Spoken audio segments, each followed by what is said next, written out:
I am back to the new lecture. तो बच्चों आज हम स्टार्ट करेंगे केमिकल प्रॉपर्टीज। क्या करेंगे? Chemical property. यस ब्लॉक का केमिकल प्रॉपर्टी। इसके पहले हमने फिजिकल प्रॉपर्टी और इंट्रोडक्शन को किया था, तो सबसे पहले हम उसको 2 मिनट में रिवाइज करते हैं, तब इसके बाद हम स्टार्ट करेंगे केमिकल प्रॉपर्टी। तो बच्चों हमने क्या किया, जब यस ब्लॉक स्टार्ट किया तो सबसे पहले हमने बताया कि जो हमारे यस ब्लॉक होते हैं, जो हमारे पीरियोडिक टेबल होता है, फर्स्ट एंड सेकंड ग्रुप जो होते हैं वो एल्कली मेटल और एल्कली अर्थ मेटल होते हैं। उसके बाद हमने बताया जो भी हमारे मेटल और एल्कली मेटल के जो एलिमेंट होते हैं उनके जो लास्ट इलेक्ट्रॉन होता है उसको हम इंटायर करते हैं एस ऑर्बिटल में, क्योंकि लास्ट इलेक्ट्रॉन को हम किस में फुलफिल करते हैं? एस ऑर्बिटल में। फिर हमने बताया जो हमारा पीरियोडिक टेबल होता है इसमें 2 ग्रुप होते हैं और 2 एलिमेंट होते हैं। क्या होता है? जो हमारा एस ब्लॉक होता है इसमें 2 ग्रुप होता है, 2 एलिमेंट होता है। एक होता है एल्कली मेटल, सेकंड होता है एल्कली अर्थ मेटल होता है। फिर इसके बाद अगला हमने बताया था इसमें 2 एल्कली अर्थ मेटल में और एल्कली मेटल में। एल्कली मेटल में कौन कौन से एलिमेंट होते हैं? तो हमने बताया लीना के रबशीट से फरार। क्या होता है? लीना के रबशीट से फरार। Lithium, sodium, potassium, rubidium, caesium and francium. उसके बाद हमने एल्कली अर्थ मेटल के एलिमेंट बताया, तो उसमें बताया भीख मंगे का सर बड़ा। क्या होता है? या तो भीख मांगे का सर बड़ा, भीख मंगे का सर बड़ा मतलब बेरिलियम हो गया, मैग्नीशियम हो गया, कैल्शियम हो गया, स्ट्रांसियम हो गया, बेरियम हो गया, रेडियम हो गया। क्या होता है? रेडियम। तो हमारा भीख मंगे का सर बड़ा ये हो गया। फिर उसके बाद हमने देखा कि इसमें 2 जो हमारे यस ब्लॉक होते हैं इसमें ऑक्साइड एंड हाइड्रोक्साइड होते हैं। जो हाइड्रोक्साइड एंड हाइड्रोक्साइड होते हैं एल्कलाइन इन नेचर होते हैं। क्या होता है? Alkaline in nature. फिर हमने बताया कि जो हमारा ऑक्साइड होता है फाउंड होता है कहाँ पर? अर्थग्रस्त में। कहाँ पर? अर्थग्रस्त पे। इसके बाद हमने इलेक्ट्रॉनिक कॉन्फ़िगरेशन देखा। हमने जब इलेक्ट्रॉनिक कॉन्फ़िगरेशन देखा उसमें हमने क्या देखा?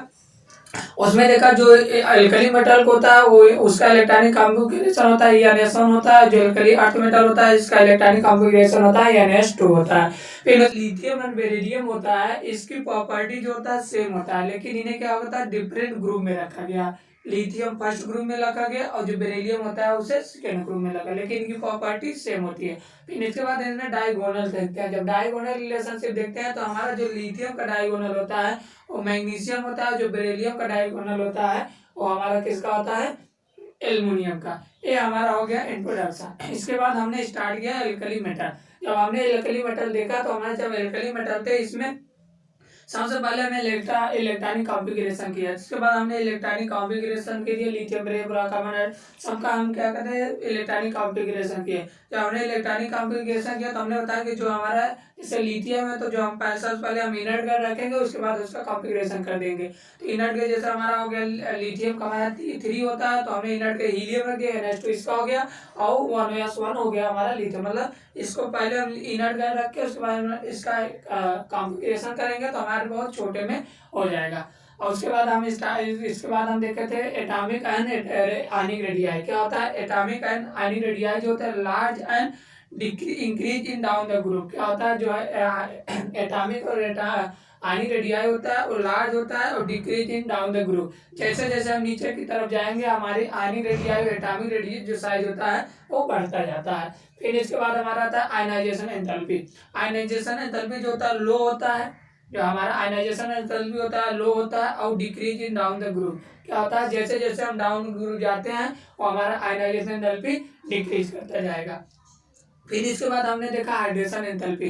जब हाइड्रेशन एंथैल्पी देखा तो जो हमारा हाइड्रेशन एंथैल्पी होता है ये भी क्या होता है? Decrease the down the group decrease करता है। क्या होता है? डिक्रीज, क्योंकि इसकी आयनिक साइज जो होता है वो बढ़ता जाएगा। जब आयनिक साइज बढ़ेगा तो हमारा जो है आयनिक साइज बढ़ेगा तो हमारा हाइड्रेशन एंथैल्पी डिक्रीज कर जाएगा। जैसे लिथियम प्लस पोटेशियम प्लस और उसके बाद सोडियम प्लस पोटेशियम पर सीजियम होता है, रुबिडियम प्लस और सीजियम प्लस। जैसे जैसे हम आयनिक साइज बढ़ता जाएगा हमारा हाइड्रेशन एंथैल्पी घटता जाएगा। इसके बाद हम इलेक्ट्रोपॉजिटिव पढ़े थे। इलेक्ट्रोपॉजिटिव एलिमेंट होता है वो भी क्या होता है? लो हाई होता है, decrease the down the group मतलब इंक्रीज सॉरी। जो इलेक्ट्रोपॉजिटिव होता है वो भी हम अगर नीचे की तरफ जा रहे हैं तो बढ़ता जाएगा। फिर इसके बाद हमने डेंसिटी देखा था। हमने डेंसिटी द्वारा क्या देखा? हमने डेंसिटी देखा कि जैसे जैसे हम डाउन द ग्रुप जा रहे हैं हमारी डेंसिटी भी बढ़ती जाती है, लेकिन इसमें एक एक्सेप्शन होता है। जो सोडियम होता है उसका डेंसिटी ज़्यादा होता है देन पोटेशियम से। क्या होता है? जो सोडियम होता है उसका डेंसिटी ज़्यादा है देन पोटेशियम से।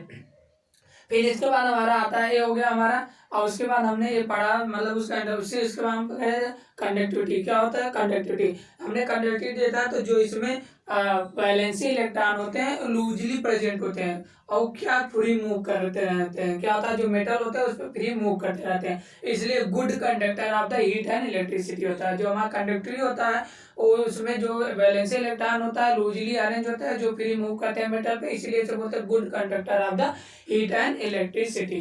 फिर इसके बाद हम इसका फ्लेम पढ़े थे, मतलब फ्लेम मतलब इसका फ्यूल जब हमने पढ़ा तब फ्लेम सेल क्या होता है, इसमें क्या होता है लाइट को, जो हमारा लाइट होता है उसको ऑब्जर्व करता है, ऑब्जर्व करने के बाद वो कलर देते हैं। जैसे हमारा lithium beryllium boron lithium sodium potassium radium caesium, जैसे जैसे हम लाइट को ऑब्जर्व करेंगे वो अलग अलग कलर देते थे। तो हमने देखा जो हमारा लिथियम होता है वो कलर देता था, क्या देता क्रिप्सन रेड देता था। क्या होता है क्रिप्सन रेड?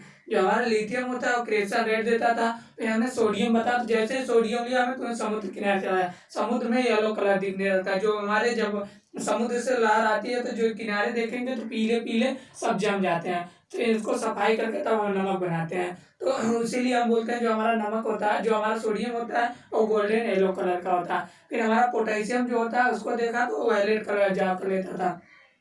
और उसके बाद हमारा रुबेडियम जो होता है वो क्या कहता है, वो रेड वायलेट होता है। क्या होता है रेड वायलेट, क्या रेड वायलेट को जाकर लेता है। फिर हमने देखा जो हमारा सीजियम होता है वो ब्लू कलर क्या डीप वायलेट होता है। क्या होता है ब्लू कलर देता है या डीप वायलेट देता है, क्या करेगा ब्लू कलर या डीप वायलेट होता है। ये हो गया। उसके बाद हमने देखा जो हमारा लिथियम होता है मैक्सिमम मिनिमम एनर्जी होता है, maximum wavelength of light emit करता है। क्या होता है मैक्सिमम वेवलेंथ का लाइट को इमिट करता है, एनर्जी मिनिमम होता है। और जो हमारा सीजियम होता है वो मिनिमम मैक्सिमम एनर्जी करता है और मिनिमम वेवलेंथ का लाइट को इमिट करता है। हमारा जो सीजियम होता है वो हमारा फोटो इलेक्ट्रिक इफेक्ट भी करता है। क्या था फोटो इलेक्ट्रिक इफेक्ट, क्या फोटो इलेक्ट्रिक इफेक्ट। यहाँ तक हमने कल कर चुके थे। तो आज हम स्टार्ट करेंगे बच्चों केमिकल प्रॉपर्टी। अब हमारा फिजिकल प्रॉपर्टी हुआ क्या था, एक चीज जैसे हम बॉइलिंग पॉइंट और मेल्टिंग पॉइंट बोले थे, तो जो हमारा मेल्टिंग पॉइंट और बॉइलिंग पॉइंट होता है डाउन द ग्रुप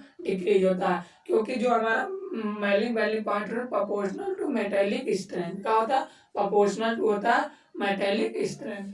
तो ये हो गया हमारा यस ब्लॉक का फिजिकल प्रॉपर्टी। आज हम स्टार्ट करेंगे केमिकल प्रॉपर्टी।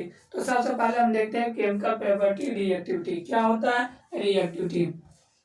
तो बच्चों हमने रिएक्टिविटी जब देखा केमिकल प्रॉपर्टी का, तो इसमें केमिकल प्रॉपर्टी का जो हम रिएक्टिविटी देखे तो इसमें क्या होता है these element are very reactive. जो हमारा एलिमेंट होता है और वेरी रिएक्टिव होता है, same to not found the free state in nature. जो हमारा रिएक्टिविटी होता है वो एलिमेंट का क्या कहता है एलिमेंट आर वेरी रिएक्टिव होते हैं। जो हमारे रिएक्टिव जब यस वाला में देखते हैं जो एलिमेंट होते हैं वेरी रिएक्टिव है, लेकिन do not so found free state of nature. Nature में वो फ्री नहीं प्रेजेंट होते हैं, तो वही कह रहा so do not found in free state in nature. Nature में वो फ्री नहीं प्रेजेंट होते हैं। फिर इसके बाद हमारा जो रिएक्टिविटी होता है inversely proportional to ionisation energy. क्या होता है inversely proportional to ionisation energy. जो हमारा रिएक्टिविटी होता है inversely proportional to ionisation energy, मतलब जैसे जैसे हम नीचे जाते थे तो हमारा आयनाइजेशन एनर्जी घटता था तो हमारा रिएक्टिविटी बढ़ता जाएगा। तो हमने देखा जैसे जैसे हम डाउन द ग्रुप जा रहे हैं हमारा रिएक्टिविटी बढ़ता जा रहा है। लिथियम सोडियम फिर पोटेशियम रुबिडियम सीजियम, ये हो गया हमारा रिएक्टिविटी। अब हम देखते थे रिएक्टिविटी ऑफ एयर, मतलब रिएक्शन ऑफ एयर। जब हम रिएक्शन विथ एयर, जब हम रिएक्शन करते हैं एयर के प्रेजेंस में तो हमारा प्रोडक्ट क्या बनता है। तो हमसे कहा एल्कली मेटल गेट क्या होता है एल्कली मेटल गेट ट्रांस क्या होता है टार्निश इन एयर। जब हम एल्कली मेटल को जब एयर में डालते हैं तो कह रहा है in air due to formation करता है, क्या कहता है due to formation of the oxide. क्या होता है ऑक्साइड बनना। जब हम एल्कली मेटल को एयर में ट्रांसफर करते हैं तो हमारा जो एल्कली मेटल होता है एयर में जब डालते हैं तो हमारा फॉर्मेशन होता है ऑक्साइड एट सरफेस। ऑक्साइड क्या फॉर्मेशन करता है oxide at their surface, they are kept in kerosene या पैराफिन आयल। क्या होता है जैसे हमारा एग्जांपल दिया, जैसे हम एयर पे जब हम एल्कली मटेरियल को एयर में डालते हैं या ट्रांसफर करते हैं तो क्या करता है ऑक्साइड को फॉर्मेशन करता है। जैसे फॉर एग्जांपल इसमें दे दिया हमारा कैरोसिन एंड पैराफिन आयन। क्या होता है? Kerosene and paraffin oil. जैसे दिया the surface they are the kept in kerosene and paraffin oil. फिर हमारा होता है जो get react with the moist air form the carbonate. जब हम उसको मॉइस्ट एयर में रिएक्ट करते हैं तो कार्बोनेट को फॉर्म करता है। क्या फॉर्म करेगा? कार्बोनेट हमारा बनाएगा। तो सबसे पहले हमारा रिएक्शन होता है जैसे हमारे लिथियम को जब ऑक्साइड से हम पास करते हैं तो हमारा जो लिथियम होता है वो लिथियम ऑक्साइड बनाएगा। क्या बनाएगा? ऑक्साइड। और जब सोडियम को पास करते हैं तो परऑक्साइड बनाएगा। और जब उसके बाद अदर एलिमेंट होते हैं जब उसको पास करेंगे तो हमारा सुपर ऑक्साइड बनाएगा। तो हमने देखा जो हमारा लिथियम होता है जब इसको ऑक्साइड के साथ एयर के साथ पास किया तो हमें ऑक्साइड बना, LTO मतलब ऑक्साइड देगा। और उसके बाद हमारा जब सोडियम को O2 से पास किया तो हमारा क्या बन गया? परऑक्साइड हो गया। और जब हमने अदर मतलब इसके बाद लिथियम सोडियम के बाद जो मेटल आते हैं अगर उनको हम ऑक्साइड से पास करते हैं तो हमारा सुपर ऑक्साइड बनाएगा। क्या होता है? Super oxide. लेकिन इसमें एक एक्सेप्शन है कि अगर हम लिथियम एक ऐसा एलिमेंट है जो सोडियम ऑक्साइड और नाइट्राइड दोनों बनाता है, बाकी कोई मेटल नाइट्राइड नहीं बनाएगा। तो वही दिया इन ड्राई एयर, जब हम इसके ड्राई एयर में डालते हैं तो only lithium give nitride and oxide. क्या होता है? Nitride and oxide. क्या देगा? Nitride and oxide.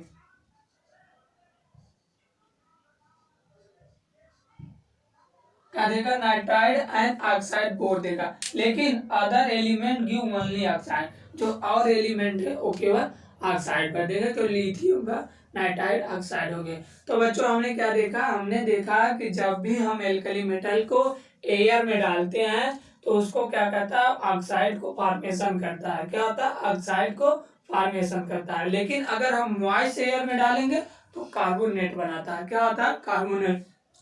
Element react with moist air, जब मॉइस्ट एयर से रिएक्ट करता है तो फॉर्म करता है कार्बोनेट। तो हमने जब लिथियम को डाला तो हमारा रिएक्शन दिया लिथियम ऑक्साइड, और जब सोडियम को डाला तो सोडियम परऑक्साइड दिया। जब और इसके बाद जो ऑक्साइड होते हैं वो हमारा हो गया सुपर ऑक्साइड। तो हमें देखा रिएक्शन विथ वाटर। इसके बाद हमने क्या देखा था? Reaction with air. अब अगला हमारा आता है रिएक्शन विथ वाटर। जब हम रिएक्शन से वाटर करेंगे, वाटर से रिएक्शन कराएंगे एल्कली मेटल को तो हमारा क्या प्रोडक्ट बनेगा? तो बच्चों हमने देखा जब हम एल्कली मेटल को वाटर के साथ हाइड्रोजन के साथ रिएक्ट करते हैं alkali metal react with water. जब हम एल्कली मेटल को वाटर के साथ रिएक्ट करते हैं तो फार्मिंग करता है hydroxide with liberation of water. मतलब यह है कि जब भी हम कोई भी एल्कली मेटल हो, जब हम एल्कली मेटल को वाटर में डालते हैं मतलब वाटर से रिएक्ट कराते हैं तो क्या फार्मिंग वो बनता है हाइड्रोक्साइड एंड वाटर। क्या होता है? हाइड्रोक्साइड बनेगा एंड वाटर को भी फॉर्म करेगा। हाइड्रोक्साइड विद लिबरेशन ऑफ मतलब हाइड्रोजन को लिबरेट करेगा। क्या होगा? फॉर्मेशन करता है वाटर एंड हाइड्रोक्साइड, फॉर्मेशन करेगा हाइड्रोक्साइड और लिबरेट करेगा हाइड्रोजन को, H2 को। तो यही होता है कि जब हम एल्कली मेटल को वाटर से रिएक्ट करेंगे तो हमारा जो प्रोडक्ट बनेगा हाइड्रोक्साइड बनेगा एंड लिबरेट विद हाइड्रोजन। क्या होता है? हाइड्रोजन को लिबरेट करेगा। जैसे फॉर एग्जांपल हमें दे दिया जब टू मेटल प्लस वाटर से हम लिबरेट करा मतलब जब रिएक्ट कराएं तो हमारा बना 2MOH metal hydroxide plus H2। क्या होगा? फिर हाइड्रोजन को लिबरेट कर दिया। तो हमारा प्रोडक्ट यही करता है कि जब भी हम रिएक्शन को मेटल के साथ वाटर को गर्म करते हैं या मेटल को वाटर के साथ रिएक्ट करते हैं तो हमारा प्रोडक्ट बनेगा 2 metal hydroxide plus H2 hydrogen. फिर उसके बाद reactivity with water increase from the lithium to caesium. अभी हमने देखा था रिएक्टिविटी जो होता है inversely proportional to ionisation energy था।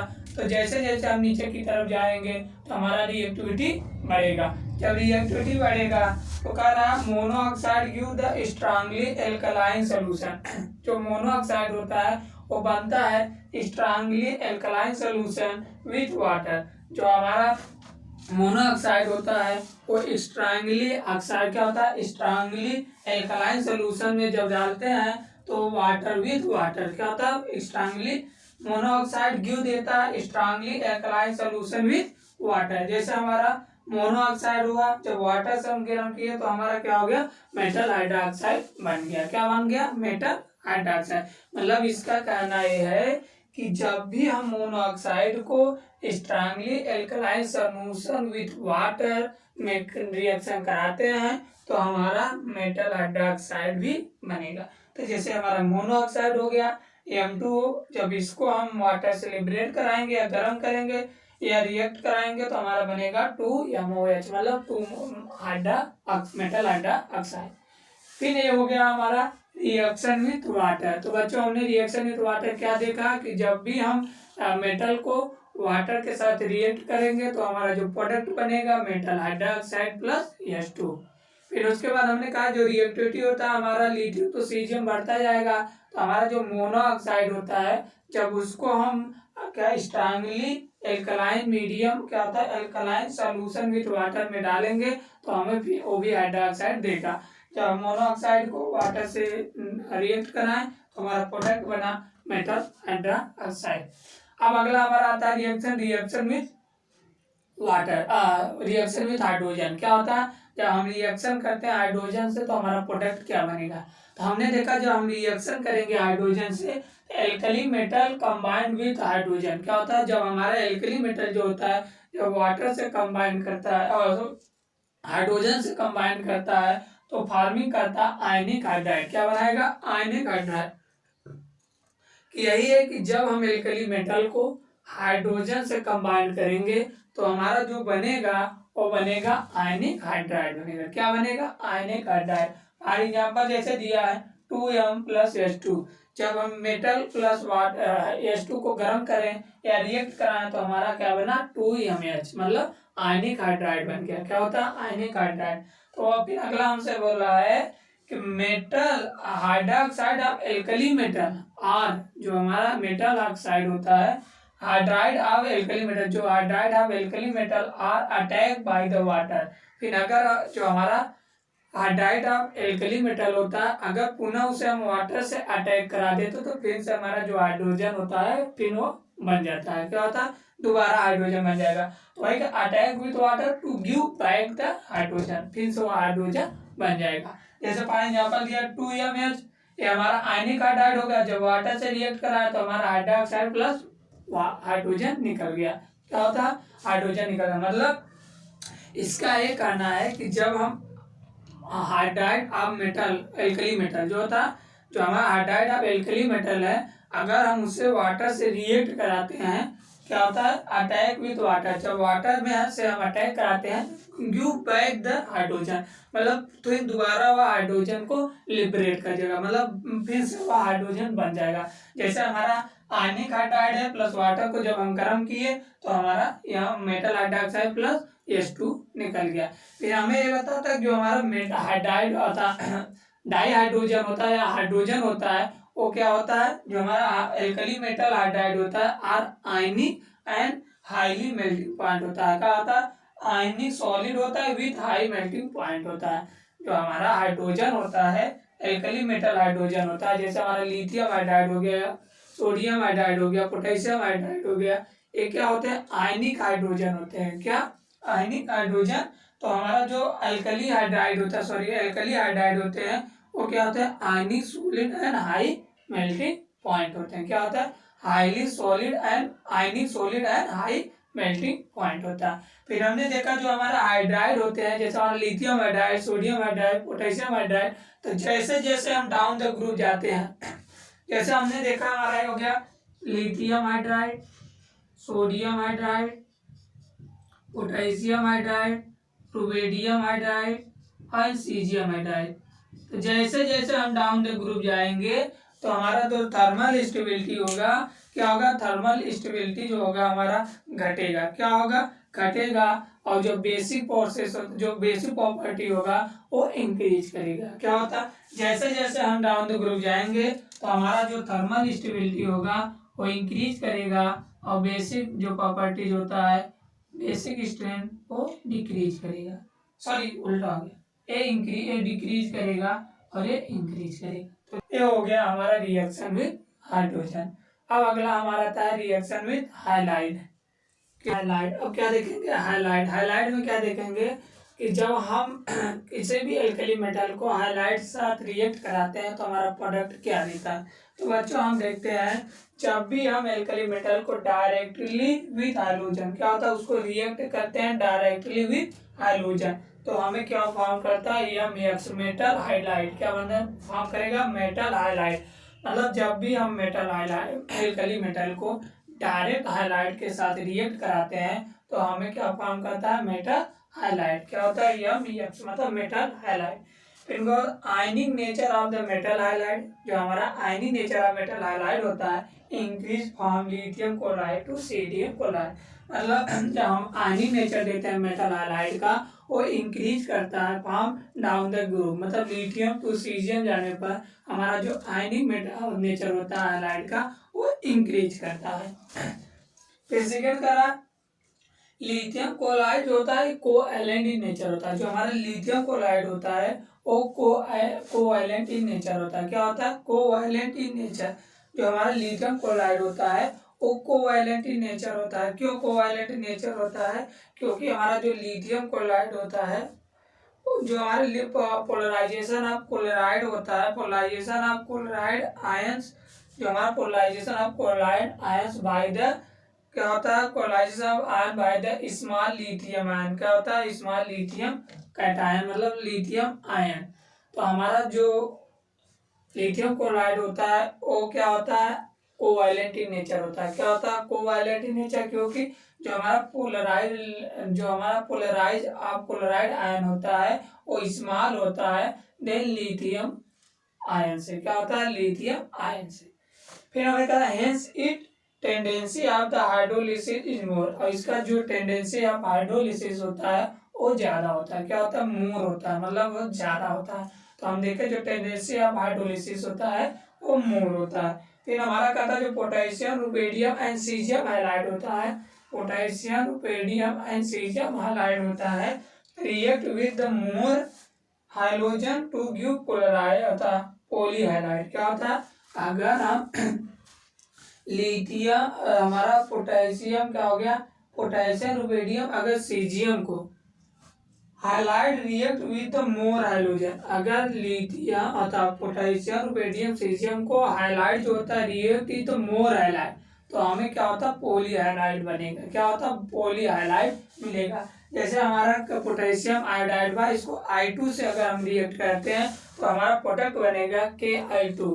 सीजियम आयोडाइड को अगर हम रिएक्ट करेंगे तो हमारा प्रोडक्ट बनेगा सीजियम, जैसे सीजियम CsBr2 को हमको अगर Br2 से रिएक्ट कराएंगे तो हमारा जो प्रोडक्ट आएगा सीजियम ब्रोमाइड होता है, CsBr3 बनेगा। क्या होगा, CsBr3। यही कह रहा है कि जब हम पोटेशियम और रुबिडियम और सीजियम है, ये थ्री वाली जो हाइलाइट है रिएक्ट विद मोर हाइलाइट, जैसे हमारा Cl2Br2 इससे मोर हाइलाइट तक हम रिएक्ट करते हैं तो हमें पॉली हाइलाइट बनेगा। क्या होगा, पॉली हाइलाइट मिलेगा। ये हो गया हमारा हाइलाइट। अब इसके बाद हमारा स्टार्ट होगा नाइट्राइड। हम नाइट्राइड में क्या देखते हैं, ओनली लिथियम, जो हमारा ओनली लिथियम होता है वो रिएक्ट करता है नाइट्राइड से, तो क्या बनता है, nitride. Only lithium with directly with nitrogen, जो हमारा लिथियम केवल ओनली लिथियम पर, जो हमारा एल्कली मेटल होता है उसमें केवल लिथियम पर डायरेक्टली नाइट्राइड से रिएक्ट करता है और फॉर्म करता है नाइट्राइड। क्या बनाता है, नाइट्राइड विथ गिव अमोनिया। और फिर उसके बाद जब हम नाइट्राइड को ammonia give ammonia reacting with water, और जब वो जो हमारा नाइट्राइड फॉर्म होता है अगर उसे हम वाटर से रिएक्ट करते हैं तो हमारा क्या बनेगा, अमोनिया फॉर्म कर देगा। जैसे हमने यहाँ देखा लिथियम नाइट्राइड को जब हम गर्म किया तो हमारा नाइट्राइड बन गया। नाइट्रोजन को, लिथियम नाइट्रोजन को जब हम रिएक्ट कराएं तो हमारा नाइट्राइड बन गया। जब नाइट्राइड को अमोनिया के वाटर के साथ रिएक्ट कराते हैं तो हमारा बनेगा लिथियम हाइड्रोक्साइड प्लस अमोनिया देगा।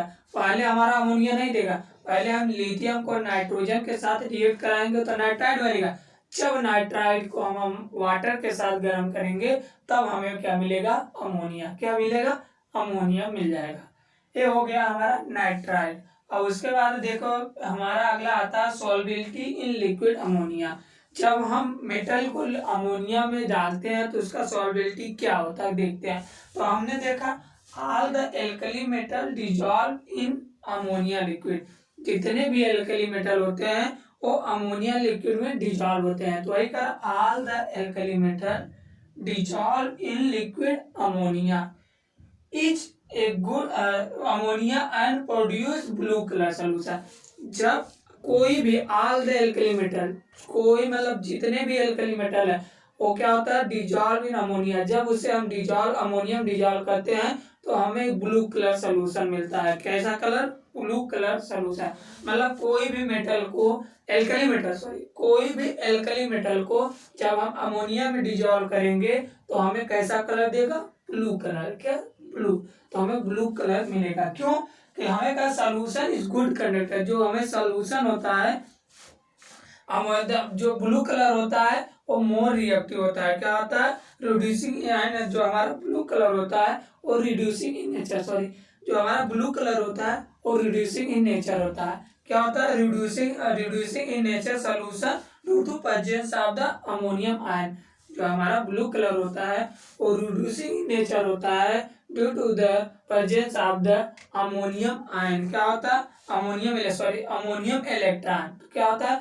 Due to the presence of the ammonium electron के कारण और रिड्यूसिंग नेचर होता है जो ब्लू कलर सोल्यूशन होता है। फिर हमें कह रहा है जो हमारा सोल्यूशन होता है good conductor of the process of the both ammonium ion and ammoniated electron. क्या होता है? Ammoniated ion and ammoniated electron. जो हमारा सोल्यूशन होता है गुड कंडक्टर होता है due to the presence of the both ammoniated ion and ammoniated electron.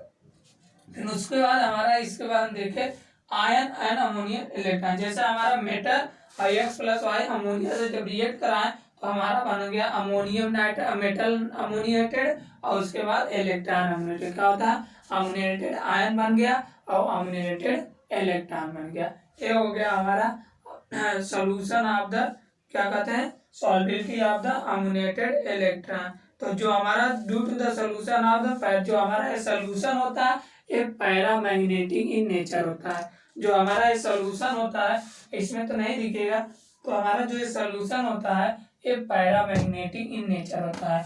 इसे याद करेंगे जो सॉल्युबिलिटी ऑफ अमोनिया होता है और सॉल्यूशन होता है paramagnetic in nature.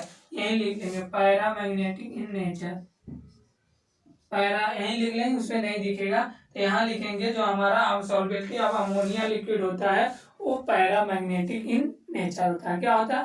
Paramagnetic in nature. ये हो गया हमारा केमिकल प्रॉपर्टी। अब इसका हम यूजेस देखेंगे। लिथियम का यूजेस कहाँ करेंगे, सोडियम का यूजेस कहाँ करेंगे, पोटेशियम का, अब इसका हम यूजेस पढ़ेंगे एक एक करके।